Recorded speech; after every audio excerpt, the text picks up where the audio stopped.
Students, आज हम बात करने वाले हैं हमारे कॉम्पिटिटिव एग्जाम पर बेस्ड एक बहुत ही इंपॉर्टेंट टॉपिक के बारे में, जो कि है पैराजंबल्ड सेंटेंसेस। बहुत सारे स्टूडेंट्स मुझसे कहते हैं कि मैम बहुत दिक्कत आती है पैराजंबल्ड्स को सॉल्व करने में, कुछ टिप्स बताइए, कुछ अप्रोच बताइए। तो आज हम उसी से रिलेटेड कुछ बातें करेंगे इस वीडियो में कि हाउ टू सॉल्व पैराजंबल्ड्स।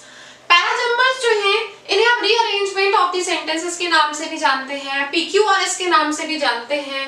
तो ये होते क्या हैं, किस तरीके से पूछे जाते हैं एग्जाम में, थोड़ी सी पहले ये बात कर लेते हैं हम, ठीक है। तो देखो बच्चों, होता क्या है ये para means paragraph. If a paragraph is in jumbled form, jumbled means not in correct sequence, not organized. अगर एक पैराग्राफ अपनी करेक्ट सीक्वेंस में नहीं है, उसकी लाइंस जो है वो आगे पीछे हैं, करेक्ट सीक्वेंस में नहीं है, उसको आप पैराजंबल्ड कहते हैं, ठीक है। अब ये किस किस तरीके से पूछे जाते हैं वो भी देख लें, क्योंकि वो पता होना जरूरी है, तभी हम अप्रोच रख सकते हैं इसको सॉल्व करने के लिए। तो अगर मैं इसके टाइप्स की बात करूं, तो जो फर्स्ट टाइप होता है ना स्टूडेंट्स, वो क्या होता है, एक पैराग्राफ गिवन होता है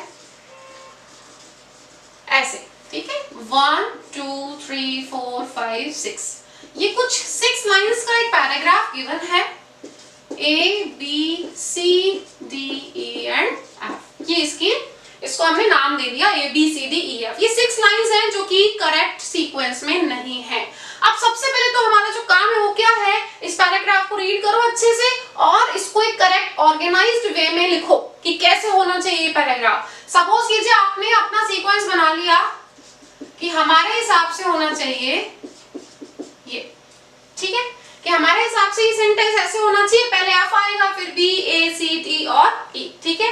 अब आपसे एग्जामिनर क्या करेगा, कुछ क्वेश्चंस पूछता है, और वो क्वेश्चंस किस तरीके के होंगे, वो पूछेगा कि बताओ which one of these is the first sentence, which one of these is the second sentence, which one of these is the third, fifth, sixth, कुछ भी पूछ सकता है, ठीक है।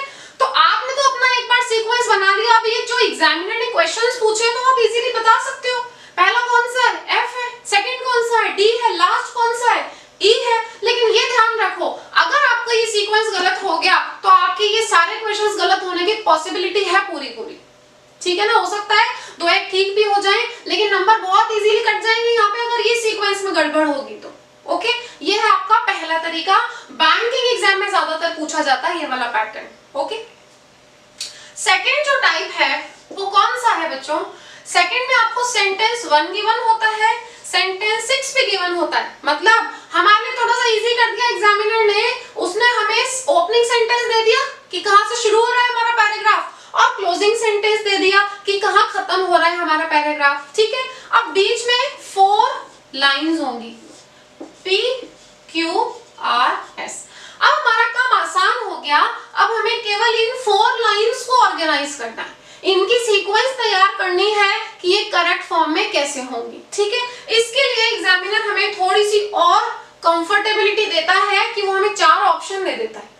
वो ऑप्शंस होंगे कुछ इस तरीके से, Q P S R, R S P Q, P R S Q and R P Q S, ठीक है। ये आपके सामने 4 ऑप्शंस गिवन है। अब स्टूडेंट्स एक चीज देखिए आप, अगर आपको ये लग जाता है कि S के बाद जो आना चाहिए सेंटेंस वो P ही आना चाहिए, अभी मैं आपको ट्रिक्स बताऊंगी, हम डिस्कस करेंगे कि कैसे पहचानते हैं पेयर्स। आपको मान लो ये चीज बिल्कुल क्लियर है 100% कि S के बाद तो P ही आएगा, तो जरा देखो आपको कहीं पे S के बाद P दिख रहा है, कहाँ दिख रहा है, यहाँ दिख रहा है, तो ये हमारा आंसर हो जाएगा। मैं ये नहीं कह रही कि यही एक तरीका है पैराजंबल्ड को सॉल्व करने का, नहीं, ये उन तरीकों में से एक तरीका होगा। जब हमारे पास ऑप्शंस गिवन होंगे तो टाइम को बचाने के पर्पस से आप इस तरीके से भी क्वेश्चन सॉल्व कर सकते हो, बट नॉट ऑलवेज, कभी कभी ही होगा ये, ठीक है। तो ये हमारे लिए थोड़ा सा इजी पड़ता है, ओके। जो थर्ड पैटर्न है वो क्या है, मैं आपको यही बताती हूँ, देखो इसी पैराग्राफ से। थर्ड में आपसे कभी कभी एग्जामिनर पूछता है choose the odd one out. Odd one out means आपको इस पैराग्राफ में से वो लाइन चूज करनी है जो आउट ऑफ द कॉन्टेक्स्ट है, जिसका पैराग्राफ से कोई लेना देना ही नहीं है, कोई कनेक्शन ही नहीं है। ऐसी लाइन चूज करनी है जो उस पैराग्राफ का हिस्सा नहीं हो सकती, आउट ऑफ द कॉन्टेक्स्ट है, ठीक है। कभी कभी ये पूछ लिया जाता है, और कभी कभी क्या होगा, एक सेंटेंस होगा पूरा, उसके कुछ पार्ट्स कर दिए जाएंगे, ठीक है, ए बी सी डी और ई, एक ही सेंटेंस के कुछ हिस्से कर दिए जाएंगे और वो जंबल्ड फॉर्म में होगा। तो अब आपको एक ही सेंटेंस को क्या करना है, सीक्वेंस में लिखना है, ठीक है, कि आपके हिसाब से ई पहले आना चाहिए, बी बाद में आना चाहिए, फिर डी आना चाहिए, फिर सी और सबसे लास्ट में A. This is called parajumbled sentences. तो ये कुछ इस तरीके के क्वेश्चंस हमसे पूछे जाते हैं एग्जाम में। अब बात ये आती है कि टाइप्स तो हमने देख लिए, इनको सॉल्व करने की अप्रोच क्या होगी, कैसे सॉल्व कर सकते हैं इनको। बहुत सारे स्टूडेंट्स को प्रॉब्लम आती है पैराजंबल्स को सॉल्व करने में, बहुत कंफ्यूजिंग भी लगते हैं स्टूडेंट्स को ये कई बार, ठीक है। तो चलो पहले तो आप इसको जल्दी से वीडियो को लाइक कर दो, शेयर कर दो ज्यादा से ज्यादा स्टूडेंट्स को, ताकि ज्यादा से ज्यादा लोग इसका बेनिफिट उठा पाएं, और फिर हम देखते हैं कुछ टिप्स, कुछ ट्रिक्स कि आप पैराजंबल्स को कैसे सॉल्व कर सकते हो। तो हम बात करते हैं कि क्या ट्रिक्स और क्या टिप्स अपनानी चाहिए हमें पैराजंबल्स को सॉल्व करने के लिए। तो स्टूडेंट्स, सबसे पहले तो आप मेरी इस बात को ध्यान से सुने कि अगर आप मुझसे ऑनेस्टली पूछे ना, तो रीडिंग कॉम्प्रिहेंशन का जितना भी पार्ट होता है, रीडिंग का जितना भी पार्ट होता है, उसमें ट्रिक्स जो है वो काम चलाऊ होती है। मतलब आप ये नहीं कह सकते कि ट्रिक्स और टिप्स से ही रीडिंग आपकी बेहतर होती है। हाँ, लेकिन ये जरूर कहूंगी बीइंग अ टीचर कि मैं पिछले 10 ईयर्स से कॉम्पिटिटिव स्टूडेंट्स को पढ़ा रही हूँ, तो ये जरूर है कि if you want to score good marks, if you want to get a job, हाँ, उस पर्पस से आप इन ट्रिक्स को फॉलो करिए, क्योंकि यहाँ हमारा मेन पर्पस जो है वो अच्छे स्कोर हासिल करना है ना, और वो भी कम टाइम में। तो यस, कॉम्पिटिटिव एग्जाम्स में पैराजंबल्स को सॉल्व करने के लिए ट्रिक्स काफी फायदेमंद रहती हैं और हमें बिल्कुल फॉलो करनी चाहिए। लेकिन रीडिंग जो आपकी स्किल्स है, रीडिंग स्किल्स को इम्प्रूव करने के लिए हमें अपने आप में कुछ चेंजेस करने पड़ते हैं, कुछ चीजें फॉलो करनी पड़ती हैं। आप डेली न्यूज़पेपर पढ़िए। आप जब न्यूज़पेपर पढ़ते हैं, एक standard newspaper I am talking about, जैसे जिन लोगों को द हिंदू या times of India, Hindustan times, इस तरह के न्यूज़पेपर्स डेली बेसिस पे पढ़ने की हैबिट होती है ना, आप उन लोगों से कंपैरिजन कीजिए, they can easily solve any kind of reading comprehension, ठीक है। तो रीडिंग हैबिट बहुत जरूरी है, ठीक है। तो रीडिंग हैबिट अपने अंदर इंप्रूव करिए, और फिर आप देखिए किस तरीके से इंप्रूवमेंट्स होते हैं आपके अंदर। पैराजंबल्स को, पैसेजेस को, क्लोज टेस्ट को सॉल्व करने में बहुत हेल्प मिलती है, ठीक है। फिलहाल हम वापस आ जाते हैं कि अभी हमें स्कोर हासिल करना है, अच्छे मार्क्स हासिल करने के लिए हम किन चीजों का ध्यान रखें पैराजंबल्स को सॉल्व करने के लिए। तो मैं आपको ज्यादा कुछ नहीं बताने वाली हूँ, 2 चीजें बताऊंगी, ठीक है। पहला तो क्या, सबसे पहले आपको क्या करना है, identify the opening and closing sentence. आप सबसे पहले भाई ये तो पता लगाओ पैराग्राफ का जो मेन पॉइंट है वो क्या है, किस बारे में बात हो रही है। तो एक ओपनिंग सेंटेंस मतलब पैराग्राफ शुरू कहां से होना चाहिए और उसका कंक्लूजन क्या है, खत्म कहां पर होना चाहिए, इस चीज को पहचानो, ठीक है। अब ओपनिंग सेंटेंस में क्या होना चाहिए, introduction of a person, place, concept, story और इंसिडेंट। भाई जिस भी बारे में बात हो रही है, या तो आपको एक ऐसा सेंटेंस ढूंढना है जो बिल्कुल स्टैंड अलोन सेंटेंस हो। देखो, ये बिल्कुल स्टैंड अलोन सेंटेंस होना चाहिए आपका, इसका किसी से कोई लेना देना नहीं होना चाहिए, मतलब आगे नहीं पीछे। ऐसा नहीं होना चाहिए कि इस सेंटेंस को किसी और सेंटेंस की जरूरत पड़े अपने पहले, हाँ बाद वाले तो सारे सेंटेंसेस इसी से रिलेटेड होंगे। तो एक ऐसा सेंटेंस ढूंढो जिसमें कोई नाउन यूज हुई है, और वो नाउन कोई कॉन्सेप्ट का नाम हो सकता है, कोई इंसिडेंट हो सकता है, कोई पर्सन हो सकता है, ठीक है, और किसी भी तरीके की कोई प्लेस हो सकती है। ऐसा सेंटेंस ढूंढो, ठीक है, जिसके बारे में बात हो रही है। फाइन।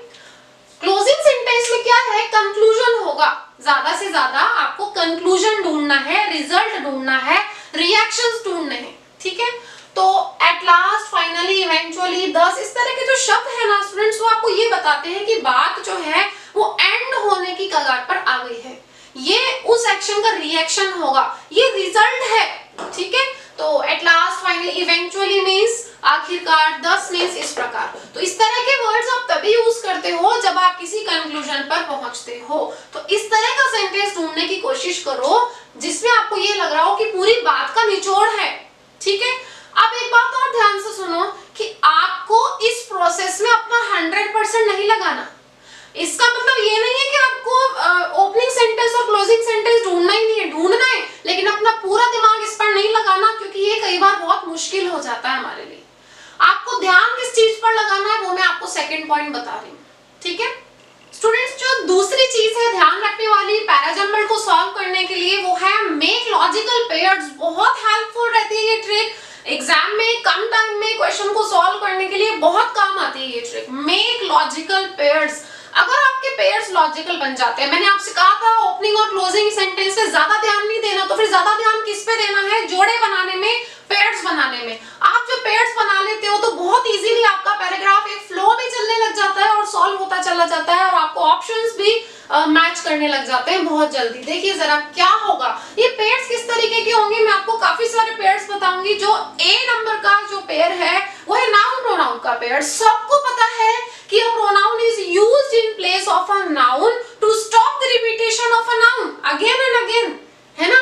तो सोचिए, कॉमन सेंस की बात है कि आपने एक नाउन को इंट्रोड्यूस करवा दिया, बार बार आप अपनी कन्वर्सेशन में, अपने पैराग्राफ में बार बार उस नाउन को ना लिखें, उसके लिए क्या लिखोगे, उसकी रिपीटेशन को रोकने के लिए क्या लिखोगे, उसकी जगह प्रोनाउन लिखोगे। If you are talking about a person you can use he she, if you are talking about an idea, concept और an animal you can use it, है ना। तो बहुत सारे जो प्रोनाउंस हैं वो हमें ये बताते हैं कि किसी ना किसी नाउन के बारे में पहले बातचीत हुई होगी, ठीक है।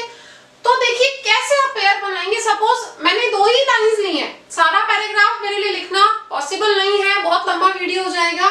The spider fell 7 times to reach its goal but didn't give up hope, ठीक है। यहाँ मुझे पता लग गया कि बात किसके बारे में शुरू हुई है, एक स्पाइडर के बारे में, एक मकड़ी के बारे में, ठीक है। और मुझे पता है कि मकड़ी के लिए हम प्रोनाउन कौन सा यूज करते हैं, स्पाइडर के लिए इट यूज करते हैं। तो मुझे एक सेंटेंस में दिखा इट ट्राइड अगेन, उसने फिर से कोशिश की और इस टाइम वो सक्सेसफुल हो गई अपने गोल तक पहुंचने में। तो मैं ये पता लगा पाऊंगी कि स्पाइडर के लिए ही तो क्या आया है, इट। ये इट किसके लिए आया है यहाँ पे, स्पाइडर के लिए। स्पाइडर जो है वो इट का क्या है, एंटीसीडेंट है। तो मुझे इस तरीके से पेयर बनाने में हेल्प मिल जाती है कि प्रोनाउन अगर आया है तो उसके लिए नाउन भी कहीं ना कहीं आई होगी, और पहले जो जगह होती है वो किसकी होती है, नाउन की, और फिर किसकी जगह होती है, प्रोनाउन की। तो मेरे पास एक पेयर बहुत इजीली निकल के आ गया कि एस के बाद क्या आना चाहिए, क्यू आना चाहिए। तो जरा ऑप्शंस पे नजर डालें, ऐसा कौन सा ऑप्शन है जहां एस के बाद क्यू आ रहा है, ये है। तो मात्र यही वाला ऑप्शन करेक्ट हुआ, क्योंकि और कहीं पे तो है ही नहीं। तो इस तरह के केसेस में आपको आगे पैराग्राफ पढ़ने की भी जरूरत नहीं है, क्योंकि एक ही ऑप्शन गिवन है। आप सोचो, मैंने अभी अभी आपको बताया था ओपनिंग सेंटेंस क्लोजिंग सेंटेंस भी पहचान लो। मान लो नहीं पहचान पा रहे, सपोज कीजिए कि आपको आपके पैराग्राफ में पी और आर दोनों सेंटेंसेस ऐसे लग रहे हैं जो इंट्रोडक्शन दे रहे हैं किसी कॉन्सेप्ट का, किसी पर्सन का। दोनों ही सेंटेंसेस ऐसे लग रहे हैं कि उससे आपका पैराग्राफ शुरू हो सकता है। स्टैंड अलोन सेंटेंसेस हैं दोनों। आप क्या करोगे, आप फिर ऑप्शंस पे जाओ। आप ऑप्शन पे जाके एक चीज तो पता लगा पा रहे हो कि आपके 2 ऑप्शन तो पी से स्टार्ट हो रहे हैं और 2 ऑप्शंस आर से स्टार्ट हो रहे हैं। तो एक चीज तो क्लियर हो गई ना कि आपका जो ओपनिंग और क्लोजिंग सेंटेंस है वो पी और आर से ही शुरू होगा। अब उसमें भी अगर मुझे पेयर मिल गया कि एस और क्यू का पेयर है, तो मेरे पास ये चीज फिक्स हो गई कि आर ही हो सकता है आपका ओपनिंग सेंटेंस, पी नहीं हो सकता, क्योंकि मेरे पास ये पेयर सिर्फ इसमें आ रहा है एस और क्यू का। हो गई ना ये चीज सॉल्व, ठीक है। आगे देखते हैं स्टूडेंट। सेकंड लॉजिकल पेयर हम बना सकते हैं जब हम थोड़ा सा ध्यान देना अगर आर्टिकल्स के यूज पर। आर्टिकल्स का बहुत बड़ा रोल होता है ग्रामर में। ए एंड द के बहुत ही इंटरेस्टिंग रूल्स होते हैं। हम इस पर एक अलग से सेशन लेंगे, देखना मत भूलना उसको, बहुत अच्छा लगेगा आपको, बहुत एंजॉय करेंगे आप जब हम आर्टिकल्स पढ़ेंगे। तो there are very specific rules about using articles in English grammar, ठीक है। तो कैसे आप पेयर बना सकते हो आर्टिकल से बच्चों, थोड़ी सी चीज मैं आपको बताऊंगी कि जब आप बातचीत करते हो, कुछ लिखते हो, कोई पैराग्राफ स्टार्ट करते हो, तो when you are introducing something for the first time, या फिर लिसनर किसी चीज को पहली बार सुन रहा है, रीडर किसी चीज को पहली बार पढ़ रहा है, तो वो चीज उसके लिए नई है, न्यू है। तो व्हेन समथिंग इज न्यू, तो आप हमेशा उसको इंट्रोड्यूस करोगे आर्टिकल ए और एन से। और वापस उसी नाउन के बारे में कोई डिस्कशन हो रहा है, उसी नाउन को वापस आपको यूज करना है अपनी कॉन्वर्सेशन में, तो आप हमेशा उस नाउन के लिए द लगाते चले जाओगे। ठीक है, जैसे एक एग्जांपल हमने यहाँ लिया है, this happened after the death of a 15-year-old boy. यहाँ बॉय जो नाउन है उसके लिए कौन सा आर्टिकल आया है? मतलब वो बॉय मेरे लिए नया है, I don't know anything about the boy. ठीक है, कि एक लड़का था 15 साल का। ठीक है, अब कहीं मुझे पढ़ने पर ये दिखा कि the boy had died on the operating table soon after being administered anaesthesia. मतलब अ बॉय जब वो मेरे लिए नया था, लेकिन जब वो मुझे पता चल गया कि बॉय के बारे में बात हो रही है, अब पूरे पैराग्राफ में जितनी भी बार उस लड़के का जिक्र आएगा वो हमेशा किससे आएगा? द से आएगा। ठीक है, तो इस चीज का ध्यान रखेंगे कि हर नाउन के लिए सबसे पहले आर्टिकल एन आएगा और उसके बाद में आर्टिकल द आएगा। ठीक है, मान लीजिए कि हम सपोज कीजिए हमने किसी से पूछा, नेबर से, हम नए आए हैं किसी जगह पर, हमने किसी से पूछा can you suggest a doctor near by, can you suggest a good doctor near by, आप मुझे एक अच्छा डॉक्टर, कोई भी अच्छा डॉक्टर सजेस्ट कर सकते हो? उन्होंने कर दिया। ठीक है, 2-3 दिन बाद वो सज्जन मुझे वापस मिले और उन्होंने मुझसे पूछा कि क्या आप गए थे, है ना, इस तरह की कुछ बातचीत पूछी। तो मैंने उनसे कहा आई मेट द डॉक्टर, या मैं बोलूंगी yes the doctor was very good. अब द डॉक्टर क्यों आया? क्योंकि both of us know about that doctor. पहली बार तो डॉक्टर को इंट्रोड्यूस किया था इसलिए अ डॉक्टर बोला था, उसके बाद हम दोनों को उस डॉक्टर के बारे में पता है, वो नाउन न्यू नहीं है, नई नहीं है, इसलिए उसके लिए क्या आ गया? द। ठीक है, हम इसके बारे में बहुत सारी डिटेल में बात करेंगे हमारे आर्टिकल्स वाले सेशन में। ठीक है, नेक्स्ट हम पेयर बना सकते हैं स्टूडेंट्स, अगर हम ध्यान दें ट्रांजिशन वर्ड्स पर। ट्रांजिशन होता क्या है? These are some linking words, ऐसे शब्द जो हमें ये बताते हैं कि कहीं ना कहीं उसका किसी और चीज से भी लिंक होगा। ट्रांजिशन उस चीज को कहते हैं आप। ठीक है, जैसे अगर टू आ जाए, ऑल्सो आ जाए, सच आ जाए, द सेम आ जाए, और भी काफी सारे ऐसे वर्ड्स होते हैं जो लिंक क्रिएट करते हैं। ठीक है, तो देखिए जैसे हमने लिखा है कि accountants are not up to the mark. किसी ने कहा कि अकाउंटेंट्स जो है वो अप टू द मार्क नहीं है, जैसे होने चाहिए वैसे नहीं है। Such was the statement of the auditor, ऐसा ऑडिटर का स्टेटमेंट था। तो कैसा स्टेटमेंट था? ये जो सच वर्ड है वो किसी ना किसी के लिए तो आ रहा होगा ना, मतलब सच द सेम हमें ये बताते हैं कि कोई ना कोई बात पहले भी कही गई है जिससे इसका लिंक हो रहा है। तो सच वाज द स्टेटमेंट, ऐसा उसका स्टेटमेंट था। तो कैसा स्टेटमेंट था? वो स्टेटमेंट कौन सा है स्टूडेंट्स? ये रहा, ये स्टेटमेंट है। इट मींस सच का यूज जो है उस स्टेटमेंट के बाद होगा क्योंकि वो इसी का रिप्लेसमेंट है। ठीक है, तो मेरे पास एक कॉम्बिनेशन बनता है स्टूडेंट्स क्यू और एस का। ये फिर से मेरे लिए एक हेल्प हो गई ऑप्शंस में से करेक्ट ऑप्शन को चूज करने की। आप कोई भी वर्ड ले लें, द सेम ले लें। सपोज कोई कहता है कि आई विल हैव कॉफी और किसी ने पूछ लिया एंड व्हाट अबाउट यू, तो आप कहें आई विल हैव द सेम। तो द सेम तभी तो बोला जब आपके लिए एक नाउन ऑलरेडी अवेलेबल थी कॉफी, कि मैं भी कॉफी लूंगा, तो सिंपली आपने कह दिया I will have the same. The same happened to me last night, मतलब जैसा आपके साथ हुआ वैसे मेरे साथ हुआ, तो द सेम। टू हो गया, जैसे बोला गया कि I wanted to watch this movie, my friends too wanted to go with me. तो टू कब आया? जब मैंने एक स्टेटमेंट ऑलरेडी इंट्रोड्यूस कर दिया कि मैं जाना चाहती थी, उसके बाद मैंने कहा मेरे दोस्त भी जाना चाहते थे। तो ऑल्सो, टू, ये सब तब आएंगे जब मुझे किसी के साथ लिंक क्रिएट करना है, मतलब इन सबसे पहले भी कुछ ना कुछ कहा गया होगा। ठीक है स्टूडेंट्स, नेक्स्ट पेयर जो आप बना सकते हो वो बना सकते हो कॉमन फैक्टर्स को आइडेंटिफाई करके।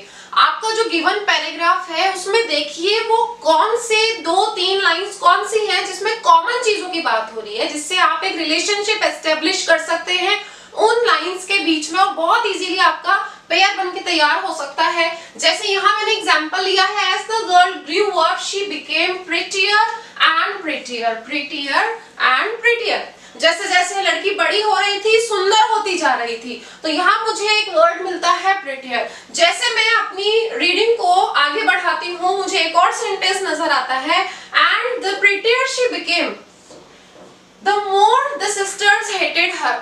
पहले तो बात की गई कि वो जैसे जैसे बड़ी हो रही थी, सुंदर होती जा रही थी, और फिर एक स्टेटमेंट हमें दे दिया गया कि जैसे जैसे वो सुंदर होती जा रही थी, उसकी बहनें जो है उन लोगों ने उससे हेट करना स्टार्ट कर दिया था।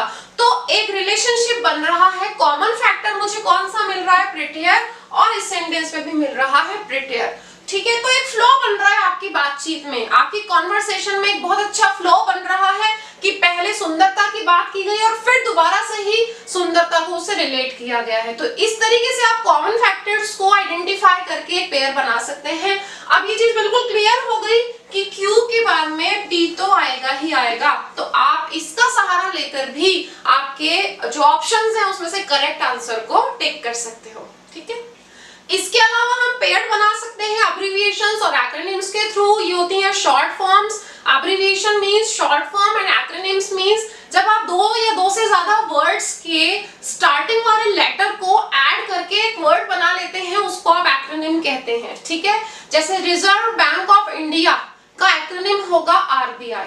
ऑलराइट, तो जब आप किसी पैराग्राफ में किसी भी पर्सन, किसी ऑर्गेनाइजेशन, किसी इंस्टीट्यूशन, किसी एम्पायर के नाम को इंट्रोड्यूस करते हो तो बहुत ही कॉमन सेंस की बात है कि सबसे पहले आप उसके फुल नेम को लिखोगे, फुल नेम को बताओगे, और उसके बाद अपने पैराग्राफ को शॉर्ट बनाने के लिए, मोनोटोनस ना बनाने के लिए उसके पूरे नाम की जगह आप शॉर्ट फॉर्म्स या फिर एक्रोनिम्स का यूज कर सकते हो। ठीक है, तो सबसे पहले बताइए, सबसे पहले जो सेंटेंस आना चाहिए वो क्या आना चाहिए जिसमें फुल नेम को इंट्रोड्यूस किया गया है। ठीक है, क्योंकि सबसे पहले हमें उसी को देखना होगा कि वो पर्सन कौन है, उसका पूरा नेम क्या है। ठीक है, तो देखिए जरा, अलाउद्दीन खिलजी इन्वेडेड इंडिया, आक्रमण किया अलाउद्दीन खिलजी ने इंडिया पर and reached the gates of Chittor the capital city of the Rajput. ये एक सेंटेंस है।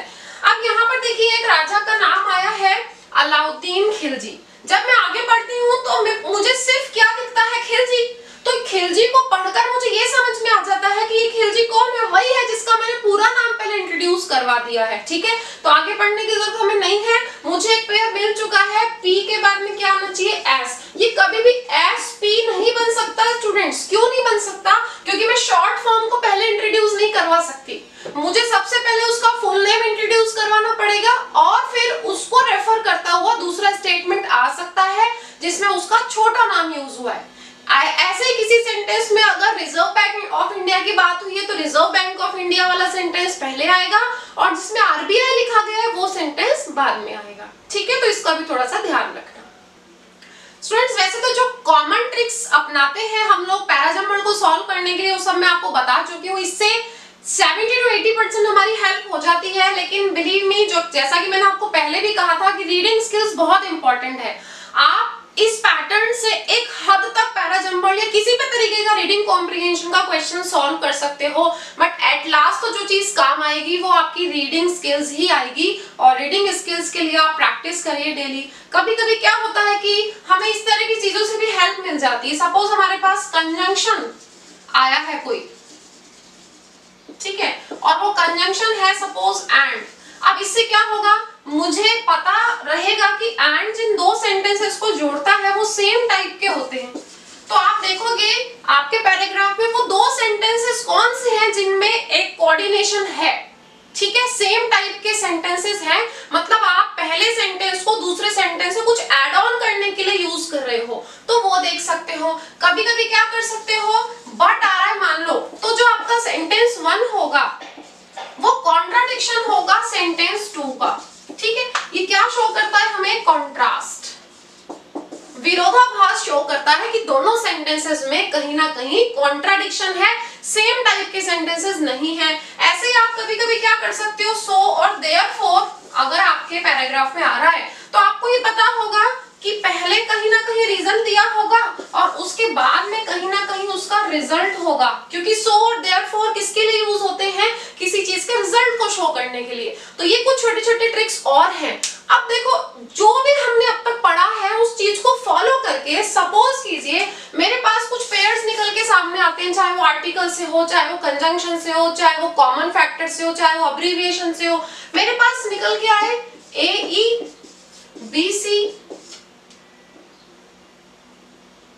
और DF। ठीक है, ये मेरे सामने पेयर्स निकल के आ गए। अब देखो मेरे लिए थोड़ी सी आसानी क्यों हो गई कि जहां मुझे 6 सेंटेंसेस में से ये चूज करने में प्रॉब्लम हो रही थी कि मेरा ओपनिंग सेंटेंस क्या होगा, अब मुझे ये चीज बिल्कुल क्लियर हो गई कि मेरा ओपनिंग सेंटेंस या तो ए होगा या बी होगा या डी होगा, क्योंकि पेयर तो वैसे की वैसी रहेंगे जैसे आपने बनाई, क्योंकि आप 100% श्योर हो कि पेयरिंग तो ऐसी ही रहने वाली है। तो या तो आपका पैराग्राफ इससे शुरू होगा या इससे शुरू होगा या इससे शुरू होगा। वही सेम चीज क्लोजिंग सेंटेंस को पहचानने में भी क्लियर हो गई, या तो ई होगा या सी होगा या एफ होगा। ठीक है, तो मैंने कहा था कि 100% चीजें आप इससे नहीं देख सकते, कुछ चीजों में हमारी खुद की स्किल्स भी काम करेंगी। ऑलराइट, तो आप इनको जरा देखें, समझें और कुछ प्रैक्टिस सेट्स सॉल्व करना शुरू करिए। तो चलिए स्टूडेंट्स, जरा एक एग्जांपल को सॉल्व करके देखते हैं। मैंने एक पैराग्राफ उठाया है रैंडमली और ये रीअरेंज करना है हमें, ऑप्शंस मैंने यहाँ लिखे हुए हैं। तो अब हम ये देख लेते हैं कि इस पैराग्राफ को पढ़कर क्या हम इसका करेक्ट सीक्वेंस लिख सकते हैं, समझ सकते हैं या नहीं। ठीक है, तो सबसे पहले हम इसे एक बार रीड कर लेते हैं। Machines and new technologies replacing man power for certain jobs which is no surprise. So first of all हम ये देखेंगे कि क्या ये सेंटेंस हमारा ओपनिंग सेंटेंस बन सकता है, क्या हमारा पैराग्राफ इस सेंटेंस से स्टार्ट हो सकता है। तो हम ये समझ सकते हैं कि यस, बिकॉज यहाँ देखिए मशीन्स एंड न्यू टेक्नोलॉजी, एक नाउन को इंट्रोड्यूस किया है। हो सकता है कि आने वाला जो पैराग्राफ है, जो गिवन पैराग्राफ है, उसका जो सब्जेक्ट है वो यही हो, इसी के बारे में बातचीत हो रही हो। तो जब एक नाउन को इंट्रोड्यूस करवाया जाता है जिस सेंटेंस में, वो हमारा एक इंट्रोडक्टरी सेंटेंस बन सकता है, मतलब उस सेंटेंस से हमारा पैराग्राफ स्टार्ट हो सकता है। ठीक है, तो यस, यहाँ बात हो रही है मशीन्स और न्यू टेक्नोलॉजी की, लेकिन हम यहाँ पर ये चीज क्लियर नहीं कर सकते कि यही हमारा ओपनिंग सेंटेंस होगा, क्योंकि ऐसा भी हो सकता है कि बाकी के जो 3 सेंटेंसेस गिवन है उसमें भी हो सकता है कोई स्टैंड अलोन नाउन आ जाए। तो एक बार पूरा पैराग्राफ तो हमें पढ़ना ही होगा। हम फर्स्ट सेंटेंस को पढ़ते ही इस नतीजे पर नहीं पहुंच सकते कि ये हमारा फर्स्ट सेंटेंस होगा। ठीक है, तो सर हम इसको आगे भी पढ़ लेते हैं। This is the most and widely known drawback of the machines. अब देखिए ये मेरा ओपनिंग सेंटेंस क्यों नहीं हो सकता, क्योंकि इसकी बिगिनिंग ही किससे हो रही है, दिस से। दिस एक डेमोन्स्ट्रेटिव प्रोनाउन होता है और दिस, दैट, दीज, दोस ले लो या कोई भी प्रोनाउन ले लो, वो तब तक नहीं आ सकता जब तक उसके लिए कोई नाउन को हम इंट्रोड्यूस ना करवा दें। ठीक है, तो अगर मैं इस सेंटेंस को अपना ओपनिंग सेंटेंस बना दूं तो फिर क्वेश्चन पुट अप होगा कि दिस मैंने किसके लिए यूज किया है। तो जिसके लिए यूज किया है वो नाउन भी तो पहले इंट्रोड्यूस करवानी पड़ेगी ना। इट मींस ये चीज तो क्लियर हो गई कि दिस से मेरा पैराग्राफ स्टार्ट नहीं हो सकता। ठीक है, आगे भी यहाँ देखते चले आप, most and widely known drawback. अब एक यहाँ वर्ड आया है ड्रॉबैक। जब आप रीड करते हो ना स्टूडेंट्स किसी भी पैराग्राफ को, तो कुछ कीवर्ड्स निकाल लो, वहां पर कुछ हिंट्स मिलेगी इससे आपको। अब जब एक ड्रॉबैक की बात की है, एक नुकसान की बात की है, एक हानि की बात की है, तो वो ड्रॉबैक क्या होगा, वहीं पे क्वेश्चन पुट अप कर लो, व्हाट इज द ड्रॉबैक, वो ड्रॉबैक क्या है। तो यहाँ इस चीज से भी आपको पता लगेगा कि मेरा ये सेंटेंस ओपनिंग सेंटेंस क्यों नहीं बन सकता, क्योंकि ड्रॉबैक की तो अभी बात ही नहीं हुई। तो फिर ये दिस किस ड्रॉबैक के लिए आ गया, मतलब एक ड्रॉबैक होगा, एक नुकसान की बात होगी, उसके बाद में ही ड्रॉबैक वाला सेंटेंस आएगा इंट्रोड्यूस करवाने के लिए। क्लियर है, मतलब मेरा एक कॉम्बिनेशन बनने के लिए तैयार है कि क्यू के साथ एक कॉम्बिनेशन होगा एक सेंटेंस का जिसमें किसी ना किसी लॉस की, किसी ना किसी ड्रॉबैक की बात की जाएगी। तो ध्यान से पढ़ना इसको आगे। ठीक है, we all know that certain jobs are disappearing as those are totally being replaced by machinery। क्या कहना चाह रहा है ये कि हम सब जानते हैं कुछ जॉब्स जो हैं वो धीरे धीरे खत्म हो रही हैं, गायब हो रही हैं, क्योंकि वो सब के सब किससे रिप्लेस हो रही है, मशीनरी से। मैन पावर जो है लोगों की जगह पे क्या यूज होने लग गया है, मशीनरी और टेक्नोलॉजी। ठीक है, तो अब अगर मैं इस सेंटेंस को देखूं तो ये भी मेरा इंट्रोडक्टरी सेंटेंस बन सकता है, क्योंकि यहाँ कोई भी प्रोनाउन नहीं है, यहाँ भी कोई प्रोनाउन नहीं है। मैंने आपसे कहा था कि आपको ऐसे 2-3 सेंटेंसेस मिल सकते हैं जो आपको लगेगा कि यहाँ से आपका पैराग्राफ स्टार्ट होगा। तो मेरे पास 2 सेंटेंसेस आए हैं, पी और आर। मुझे इन दोनों में से चूज करना है कि मेरा पैराग्राफ कहाँ से स्टार्ट होगा। ठीक है, आगे देखते हैं। It has also been predicted। देखिए बच्चों, फिर से मेरे पास एक प्रोनाउन आया है it। It has also been predicted that there would be large scale job losses। ध्यान देना स्टूडेंट्स, मैं यहाँ किसकी बात कर रही हूँ, बहुत बड़े पैमाने पर, बहुत बड़े स्केल पर नौकरियों के जाने की बात कर रही हूँ। एक तरह का लॉस है ये बहुत बड़ा। तो देखो यहाँ ये जो लॉस है, हो सकता है यही ड्रॉबैक हो, ठीक है। जॉब सेक्टर में मशीनरी के आने से जो लॉस हुआ है जॉब्स का, वही ड्रॉबैक हो, ठीक है। तो मतलब मेरे पास एक कॉम्बिनेशन निकल के सामने आता है एस और क्यू का। मैं इसको साइड में लिख देती हूँ। मेरे पास एक कॉम्बिनेशन निकल के सामने आता है एस और क्यू का, ये बिल्कुल फिक्स है। अब कुछ कॉम्बिनेशंस, कुछ पेयर्स ऐसे बनेंगे जहां आपको बिल्कुल भी ये नहीं लगेगा कि मैं गलत हूँ। आपको ऐसा नहीं लगेगा कि आप गलत कर रहे हो, पेयरिंग गलत बना रहे हो। ये पेयर बिल्कुल ठीक है, क्योंकि साफ साफ पता लग रहा है यहाँ लॉस की बात कर रहे हो और वही ड्रॉबैक है मशीन्स के आने का, ठीक है।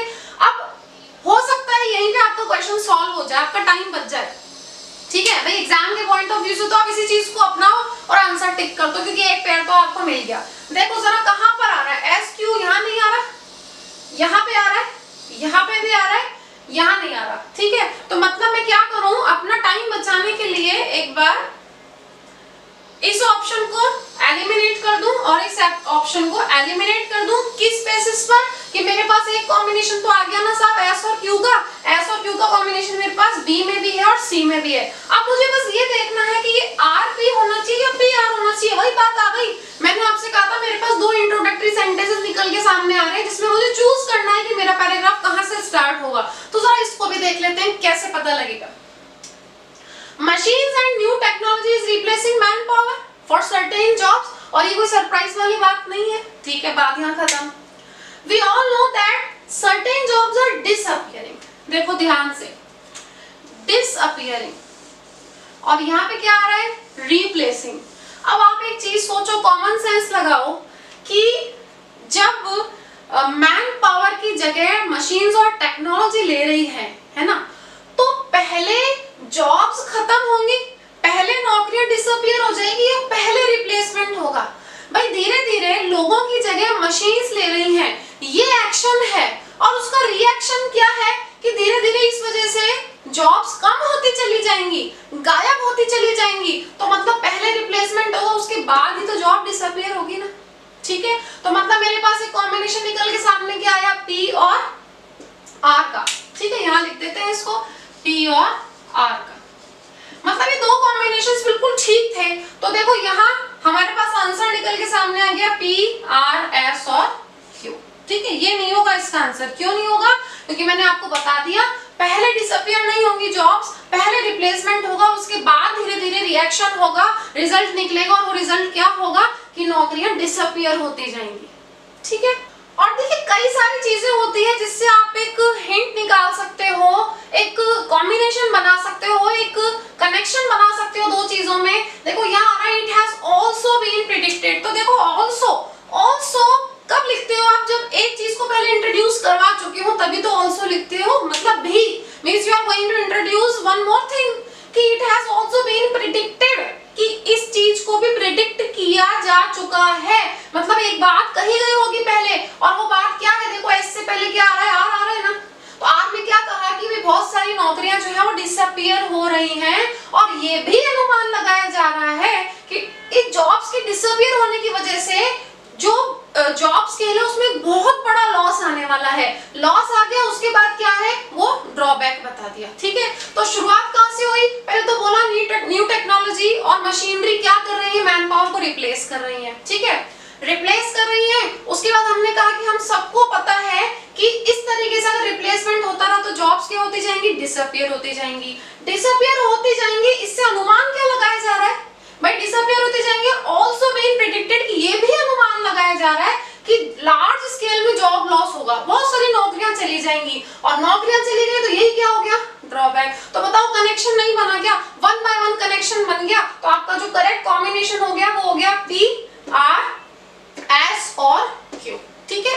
तो स्टूडेंट्स आई होप आपको ये पैराग्राफ का जो सीक्वेंस है वो बहुत अच्छे से समझ में आया होगा।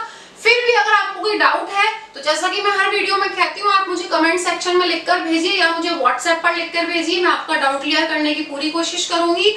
और ये एक सीरीज है, इसको हम ब्रेक नहीं करेंगे, क्लास 1 है ऐसे ही मैं आगे भी इसकी क्लासेस लेकर आऊंगी, कुछ अच्छे लेवल के और पैराग्राफ्स हम सॉल्व करेंगे। देखो पैरा जंबल एक ऐसी चीज नहीं है कि जिसको आप हमेशा ट्रिक से सॉल्व कर सकते हो। It requires attention, it requires a very good reading ability. Okay, तो इन सब चीजों पर हम काम करेंगे। So thank you so much for watching this video. Keep spreading, keep studying. Thank you so much, take care.